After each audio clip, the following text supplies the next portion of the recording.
Мен атым Адис. Мен 42 жаштамын. 7 балам бар. Жубайым бар. Мен өзүм 11 тууганмын. Мен үй бүлөнүн 10-сумун. Эң кичүүсү. Ата-энемден ошол көбүрөөк көчүгө болчумун.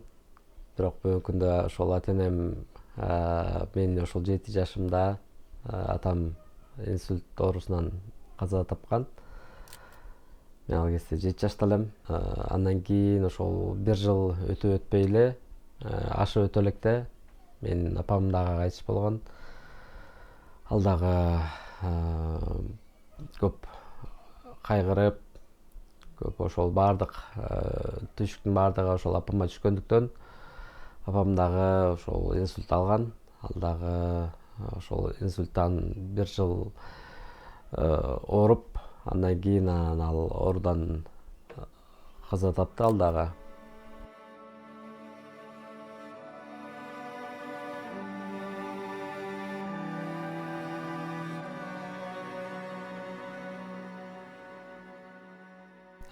Бирок ошол менин өзүмдүн бир туугандарым,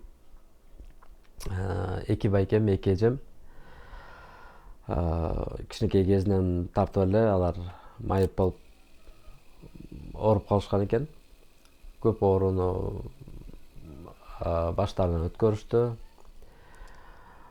Алардын ошол айылда айткандары боюнча, адамдардын айтуусу боюнча, ошол биздин үй бүлө айтат, каргышка калган үй бүлө,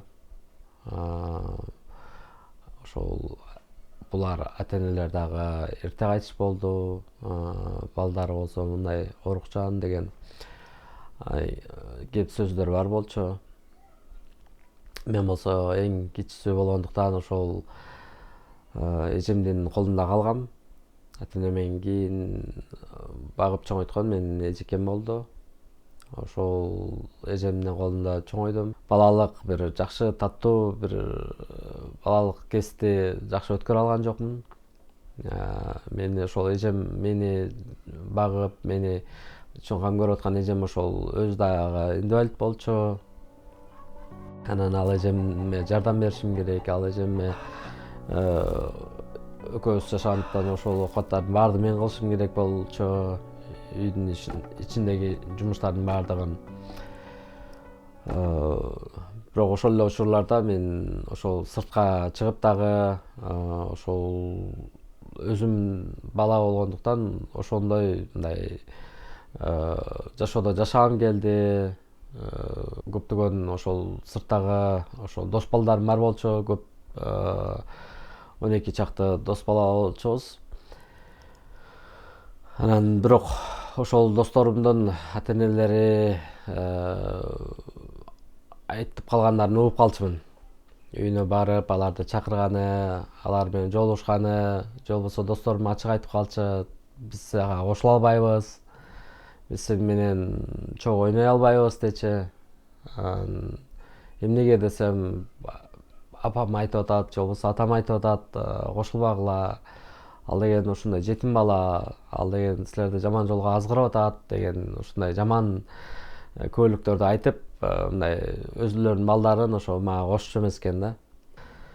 Анан мен үчүн чындап эле катуу тийчү. Ошолордун баардыгы оор болчу мен үчүн көтөрүш. Мен аны өзүмөн тилеп алган жокмун, ата-энемдин жоктугун. Бирок бала экенбиз, бирок чогуу ойноп, чогуу жүрдүк. Анан кээ бир учурларыбызда ошол досторубуз, эми балабыз да баарыбыз, жашпыз, өспүрүмбүз. Анан ошол учурларда кээ бир келишпестик болуп урушуп кетчүбүз. Урушуп кетип, анан ошол учурларда бир 2 досум бар болчу. Алар болсо аябай мындай, мен да алардын ачуусуна тийчүмүн да. Анан алар болсо ошол ачуусун кармай албастыктан алар мени жетим деп аябай мындай катуу үн менен адамдарга угуза ушундай сөздөрдү айтып кыйкырчу да. Анан мен аябай мындай ошол сөздөрдү бир эле жолу эмес, көп жолу уктум. Анан ал сөздөрдүн баардыгы мен үчүн чындап эле мындай өтө жүрөгүмдү жараланткан, баягы чындап эле жоктугун сезип күн сайын жашасам дагы, бирок ошол сөздөр аябай эле мындай мен үчүн оор болчу жашоомдо. Анан мен ал досторума айттым, мындай мен антип айтпагыла. Калганын айтсаңар дагы, мага ошол сөздү айтпагылачы.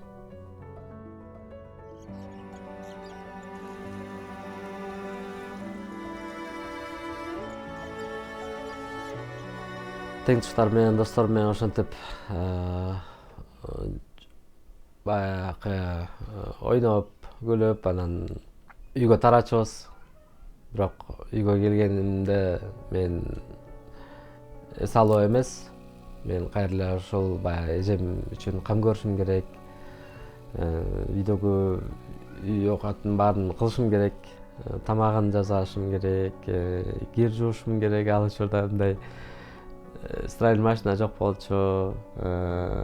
Камыр жууш керек. Ошолордун баардыгы, оокаттын баардыгы менин мойнумда болчу. Мен баарын ошол оокаттардын баарын кылчумун да. Анткени ал эжем ал иштерди кыла алчу эмес. Анткени ал экинчи группада инвалид болчу, баса алчу эмес. Андай оокаттарды кыла алчу эмес. Ошондуктан ошол иштердин баардыгы менин мойнума түшкөн да. Ошентип жүрүп, анан кийин ошол эжем эмеге шаардагы ошол майыптар үйүнө кетүүгө туура келди. Мен 15 жашта болчумун. 15 жашымда өзүм жалгыз калдым үйдө. Анан мындан ары кандай кылып жашаш керек, эмне болуп жашаш керек? Баягы айлана чөйрөдөгү достор чогулуп калдык үйдө. Кояй деген эч ким жок болгондуктан көптөгөн баягы туура эмес иштерге да бардык. Урдаанга бардык, бирөөнү уруп койгонго бардык, мисалы тукмуктоп уруп. Анан бирок эми ошолордун баардыгынын жооп бериш керек да. Милицияга түшүп калчубуз.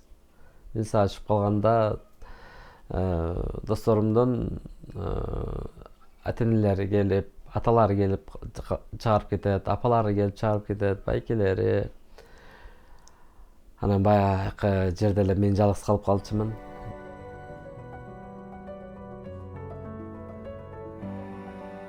Бир нерсе жоголсо, биздин үйгө келчү да. Силер алдыңарбы, сенин досторуң депчи. Анан мындайча айтканда, ошол биздин үйдө эме участкойлор уже учетко алып коюшкан болчу да. Баягы досторумдун ата-энелери көбүрөөк переживать этишип, андан бетер да каршы болушту да. Кошулбагыла дебедим беле. Мына ошол жака барганыңардан баштап, ошол күндөн баштап силер карачы канча көйгөй жараттыңар деп баягы ого бетер каршы болуп, мага да айта башташты, киргизбечи сен үйүңө келсе. Бул жагын карасам, чын эле ушул менин эжекелерим, байкелерим баары шаарда майыптар үйүндө, ата-энем жок. Мындан ары мындай жашаш болбойт экендигин көрдүм да.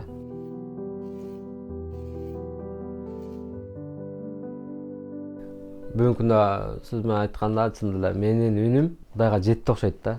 Анан мен чын эле жашоомдун баардыгын көрүп турган Кудай экен. Бир күнү ошол бир эже жолугуп мындай деген сөздү айтты да. Кудай сени сүйөт. Кудай сени бала кылып алгысы келет. Кудай сенин үчүн кам көргүсү келет. Анан бул сөз чын эле мен үчүн мындай өтө эле керектүү сөз болду да. Ошондон баштап чын эле мен өзгөчө ойлонуп калдым. Кудай мени сүйөт турбайбы? Кудай мен үчүн кам көрөт турбайбы? Мен үчүн мындай бир үмүт пайда болду да. Мен эжеден сурадым. Эже, бул китебиңизди мага бериңизчи, мен окуп берейин. Окуп жатып, ошол жакта көптөгөн сөздөр бар экен. Башында чын эле окуп алып мен үчүн мындай жаңы сөздөр болду. Анан ошол жакта болсо мындай деп айтыптыр да. Кудай бул дүйнөнү ушунчалык сүйгөндүктөн өзүнүн жалгыз уулун берди. Ага ишенген ар бир адам өлбөй түбөлүк өмүргө ээ болсун деп берген экен.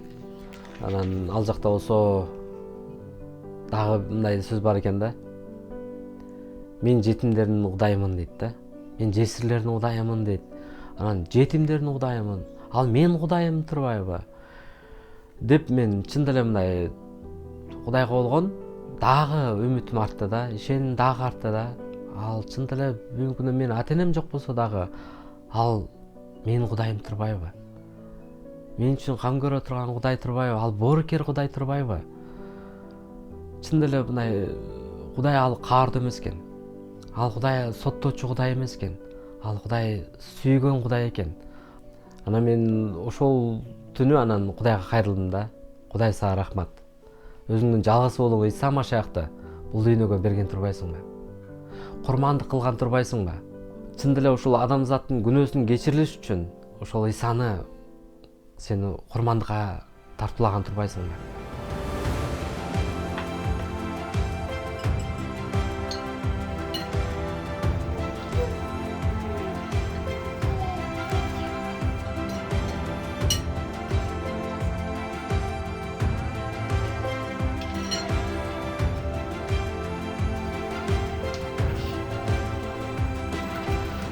Ошол күндөн тартып мен чын деле жашоом өзгөрүп,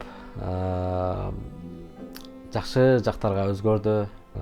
Досторум менин карап таң калып башташты. Сен эмне болуп калдың? Кандай болуп атасың?